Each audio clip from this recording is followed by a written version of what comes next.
Hi, I'm Peter, and this is Go Verb Noun. Hello and welcome to part 2 of my interview with Mike Rugnetta. If you are just joining us, you may want to go check out the first part. The link is somewhere on the screen. I don't know where. That's something I worry about in post-production. But click that, watch the first part if you haven't already, and then come back here. And if you have already seen the first part, hello and welcome. We're just going to jump straight into things, so enough from me. Let's get back to the show. What was Idea Channel inspired by or modeled after? So Idea Channel was inspired directly by three things. Really, I guess four. The first is Ray William Johnson. That is the look and the editing style of Idea Channel, this like back and forth thing, like in a corner with a lot of bright stuff on it. That was, people accuse us. They're like, you wanted to make it look, because he was the most popular channel when we started, and you're like, you just wanted to look like the most popular channel, like how did you? And actually the answer to that is yes, we did. And that's on purpose, because Idea Channel talks a lot about digital culture, things online, and I think it's really, really important for Idea Channel to look and act like the things it's talking about. Otherwise, it runs the risk of appearing like some sort of authority talking down about other things, which it's not. It's a thing that is very much talking sideways to other stuff in its area of existence and influence. And that at no point do I ever want to come across like we are telling people how things are. We are just showing people a way to think about things. And that if I were sitting in a high-back leather chair in front of a wall of books talking about how, online culture or how internet memes or popular culture behaves this way, then we run the risk of appearing like we're trying to definitely say this thing or another thing. But when it looks like a vlog, when it looks like the stuff it's talking about, I think it collapses the space between commentator and subject matter in a really important and meaningful way. So then we're also very much inspired by Vsauce, and that this is the thing that we get the most, which is that, this guy is just trying to be Vsauce. That is correct. I am just trying to be Vsauce. I think anybody making an educational channel that is not trying to be Vsauce is doing something wrong, because Michael has an amazing channel and has figured out so much about the way internet video and education fit together. And that we, I watched Vsauce for a couple years or a year before Idea Channel started and thought, this is, how do we make a channel that's accomplishing what we want to accomplish and not borrow from Vsauce? You kind of can't. It's impossible. Also, yeah, I'm a beige oval with a beard who is balding, so the other more aesthetic coincidences are very strong. And then Idea Channel is also inspired by The Brian Lehrer Show, which is a local show here in New York on WNYC. It's an NPR show, which is it's colloquially referred to as, I think it's called like New York's radio show is what he calls it. And it's a call-in show. He talks about topics that are in the news and important locally in the city, and then people call in and say, hey, I think this about the thing that you and your guest are currently talking about. And it really is an amazing platform to have a conversation with the entire city of New York. And so when PBS called and they said, hey, do you want to do a show? And we developed this idea of we're going to do cultural criticism. I thought but we have to be able to talk to the whole internet.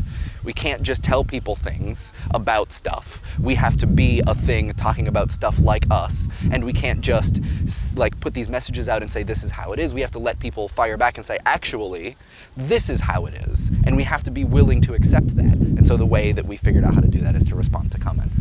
And then Idea Channel is very much the way that the speed at which it moves is very much inspired by the things I was doing before with my performance, stuff, Meme Factory, very fast-paced, lots of media.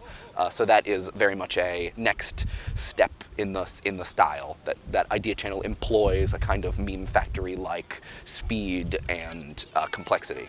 There are two things that I love to see, and these are things that when they make it my make it to my email or someone sends me a tweet, they reinforce my belief that what we are doing is working. The first thing is stuff like Emily, where Emily sees Idea Channel and says, this is just cultural criticism, I could do this, and then makes her own awesome channel that is like Idea Channel, but also nothing like Idea Channel because Emily is a different person with different understandings and point of views of the world, and so her perspective is necessarily different, and that makes it more interesting. And when people say, this episode that you made this week was the worst piece of shit I have ever seen, and you got everything wrong, I made a video correcting everything that you said wrong because it made me so mad that I couldn't not make something. That, I love it. I love that. I wish that happened 100 times a week, because that not only means I'm a very firm believer of if no one hates something that you made, no one loves it. So that means that for every one person who saw that and they were like, that is the most wrong thing I have ever seen, for a group of people, it's gotta be something that they identify with very, very strongly. But that it also means that I'm gonna learn something. I'm gonna learn about this person with a different point of view and why they think what I have said is completely and totally wrong. How could I have ever thought that that was the case? And that only helps me become not only a better, YouTube video maker, it makes me a better human being, because I understand now this particular point of view for this thing and how it is so different from mine, and then I can try to sort of dip back into that later in similar situations. And that's, if that is the end result of Idea Channel, that ultimately what it ends up doing is inspiring those two things over and over and over again, I feel like we have accomplished our goal. Mission accomplished banner dropped behind me looking smug. What do you feel are some of your responsibilities as a creator of content in this, or perhaps any medium? I think my biggest responsibility is to be as intellectually honest as I possibly can, which is to say that, lots of Idea Channel videos are these really bizarre things that fit together, that I'm trying to fit together, and I don't necessarily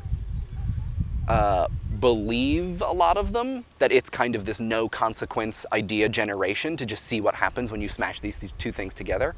But I think that straddles a line of me saying things that I just literally don't think are true or don't believe, which I feel like it's a responsibility of me to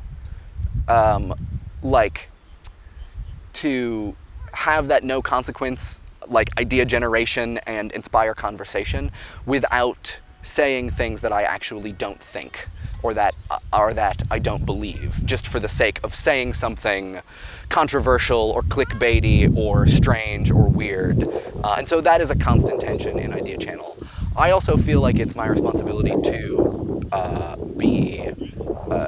I actually do feel a responsibility to be around and available, because Idea Channel is so much about having a conversation, and I'm the person who's dropping this thing into a group of people and saying okay, now this is what we're talking about this week. I feel like I have to be around to be involved in that conversation, and that it wouldn't be right for me to say, okay, we're talking about this, and then you don't hear from me again until the next week when I respond to comments on video. I'm not just a human being who wants to have conversations not in real time via a camera. I'm a person who wants to have conversations with people who are excited about stuff. And that's actually another big one, is that the rule that I have for myself is, Idea Channel, we talk about lots of stuff. All kinds of movies, video games, TV shows, books, fictional universes, whatever.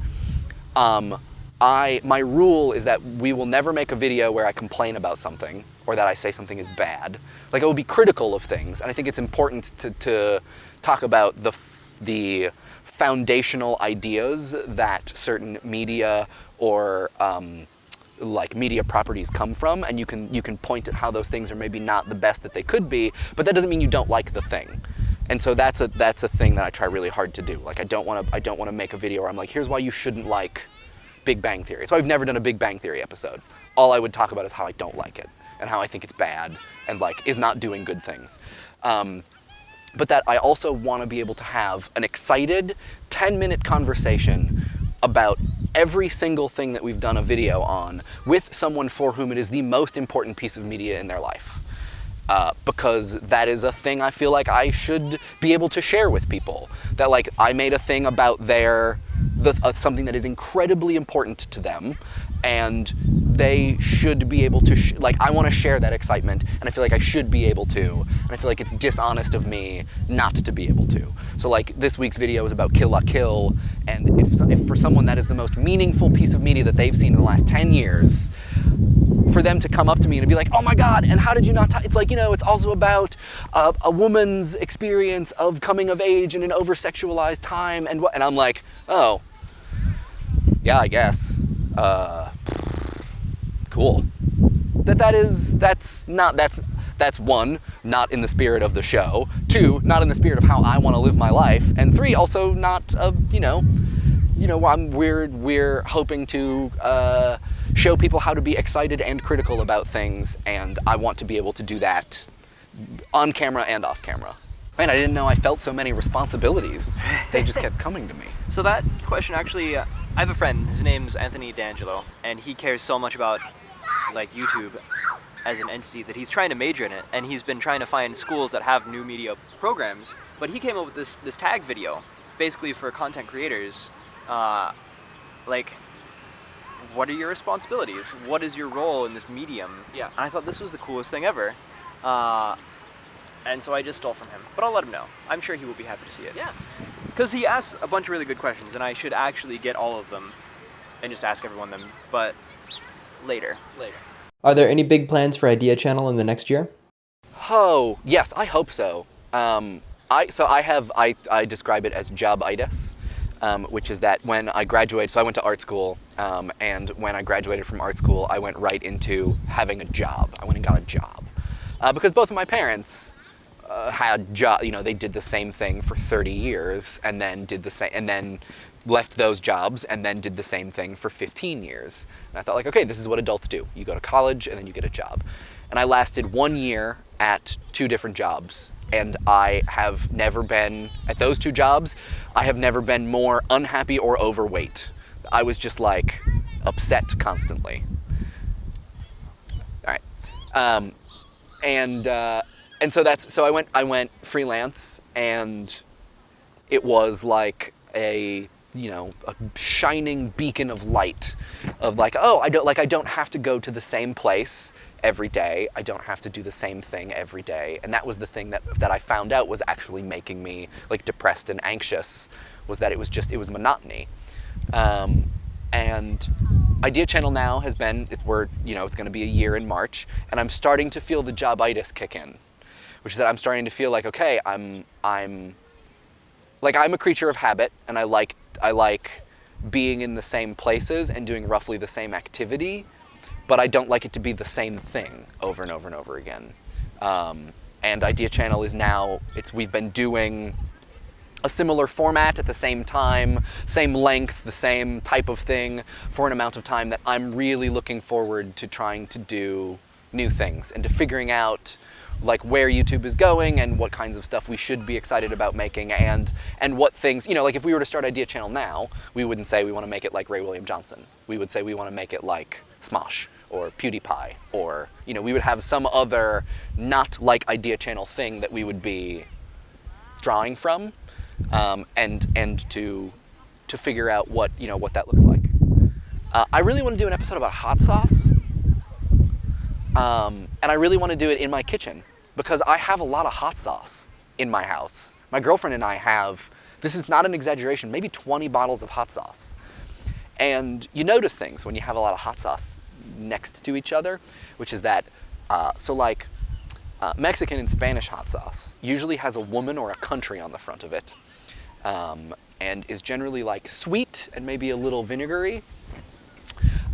Caribbean or like island hot sauces are usually, they can be really, really spicy. Some of them are very, very spicy. But they usually have either, again, a country or a plant on them. So some very nice, some very nice roses or a bush, a shrubbery of some kind, something very pretty and islandy, I guess. American hot sauces are usually labeled in one of three different ways, which is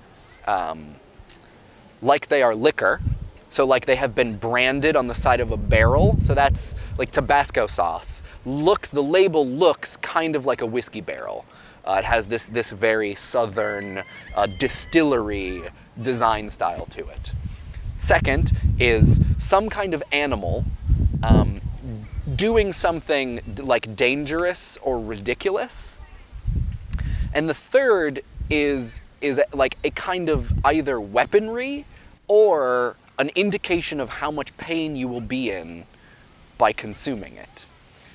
And so what you realize about American hot sauce labels is that it's kind of American exceptionalism put on the front of a bottle of spicy stuff, because it turns your food into an experience that you have to endure. You have to be strong enough to endure the American hot sauces, because you have to be tough. You have to be able to, weather the storm of the, like the fire pooping hot sauce or whatever it is that's, and I think it says a lot about American cuisine, and I think it also says a lot about the brief but notable love affair that the internet had and is maybe still having with sriracha.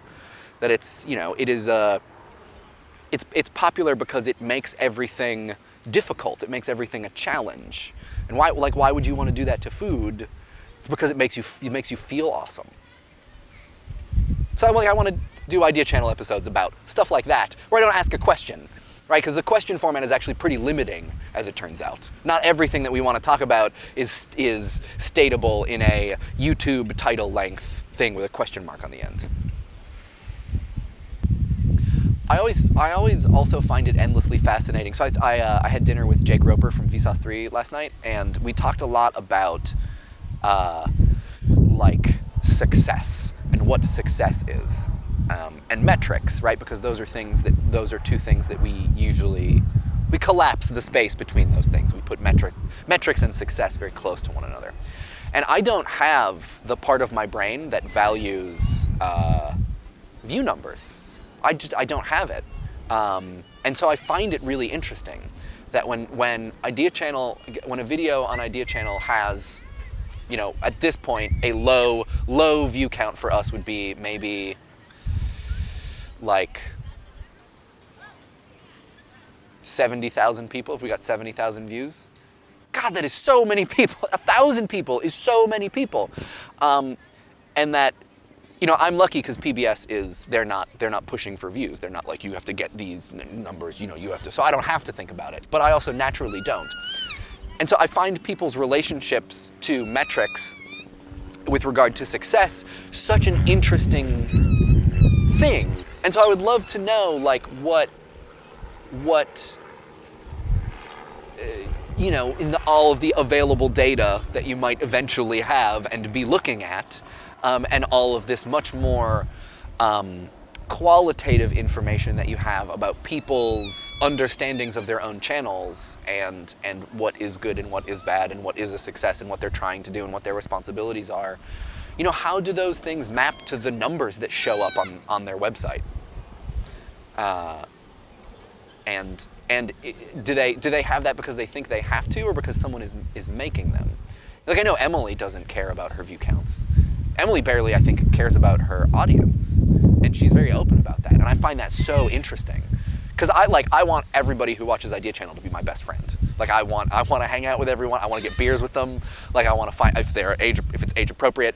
I want to know what books they're reading, and I want them to like me. And when they don't, that's fine. I just want them to. But like Emily's relationship to her audience being like, I don't know, I make it for me. And so then I'm like, why do you put it online? Like, why would you put it online? That automatically organizes an audience. And I asked her that once, and her answer was like, I don't know, where else am I going to put it? Which is a great answer. Okay, and that's part 2. Now, for the second part, my question then to you is, when you look around YouTube, when you look at all of the channels out there, the people that I've interviewed, the people that I haven't, who are some people where you see what you think is an influence, and who does that influence come from, or what does that come from? I think a great example of this would be this video right here by Matt Mignona of Conjecture. Now, his video is, granted, a direct, he talks about parody, and he is doing a parody, he's teaching through example, but I still think it's a good example of what generationality can look like. Let me know in the comments below, or on Twitter, or Tumblr, or wherever, because I'm curious. I want to know what else you guys think. I really like this idea of YouTube being a generational thing, and I think that if you look hard enough, and in some cases, if you look lightly enough, you can see that it is a very common thing. Okay, enough from me. Now, if you're ready for part 2, go ahead and click below, or wherever the link is, and let's pick up from there. Okay, ready? Go.